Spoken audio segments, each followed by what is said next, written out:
Kamu pengen kontrol semua akses digital seperti password, login ke aplikasi yang ada di perusahaan kamu? Microsoft Entra ID bisa melakukannya. Begini cara kerja Microsoft Entra ID. Hi, my name's Stuart Kwan and I'm a program manager on the Azure Active Directory team. And in this video, we're going to look at some of the basic concepts of modern authentication. Now, before modern authentication existed, you would have a client and a server, and usually what would happen is a user who is using the client would do something like present a name and password to the server. And this was cumbersome because if there were many servers, the user would have to present their name and password to many servers. Many servers would need to know the name and password. Often you would end up with multiple names and different names and passwords across all these different servers. So with modern authentication, we introduce a new player in the setup, a thing called an identity provider. And what we're trying to do changes. We're no longer going to send a name and password to the server. Instead, the client is going to go and get a thing called a security token from the identity provider. And the way that it does that might be by, say, presenting a name and password to the identity provider. It might be by using a smart card. It might be by using an authenticator app on a phone. It doesn't matter.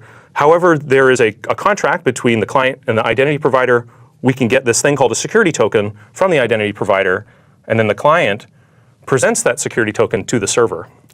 The server is then able to take that security token and validate that it's a legitimate security token because the server has a trust relationship with the identity provider. And that trust relationship says that this server can either, say, send the token to the identity provider to get it validated, or simply knowledge of the identity provider's signing key is enough to check the cryptographic signature on the token. So actually, what is a token? A token is a signed document, a cryptographically signed document.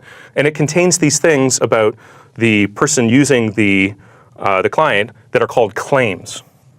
And claims are simply information about that identity that's calling the server. And it doesn't actually have to be a person. It could be a device. It could be a software process. Any of these things are an identity that might be acting at the server.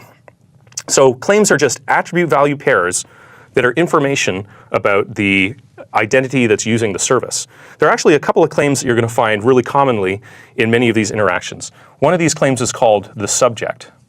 And the subject is usually an immutable, non-reusable identifier that identifies that identity of the caller who's using the client to call the server.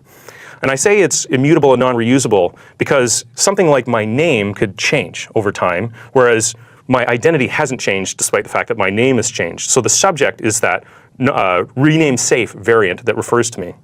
Another claim that's really interesting, or set of claims, are things like the issued at claim, which talks about when the token was issued, or the expiration, which says when the token is no longer valid.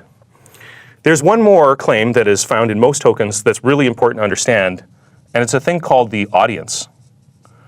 The audience claim tells this server that this token is for it and not some other server. Like, let's say this is server 1, but there's also a server 2, server 3, server n in the environment. If there was no audience in the token, and I received a token about some subject at server 1, what stops me from simply forwarding that token to some other server and pretending to be whoever that identity was at the client? The audience claim prevents that from happening because if I ever receive a token and the audience isn't written to me, then I know to just throw the token on the floor. So these are some of the basic concepts in modern authentication. Actual concrete usage, depending on what kind of client and what kind of server we're using, we're going to see different exact protocol flows that we'll look at in subsequent videos. But for now, that's been a quick look at the concepts of modern authentication.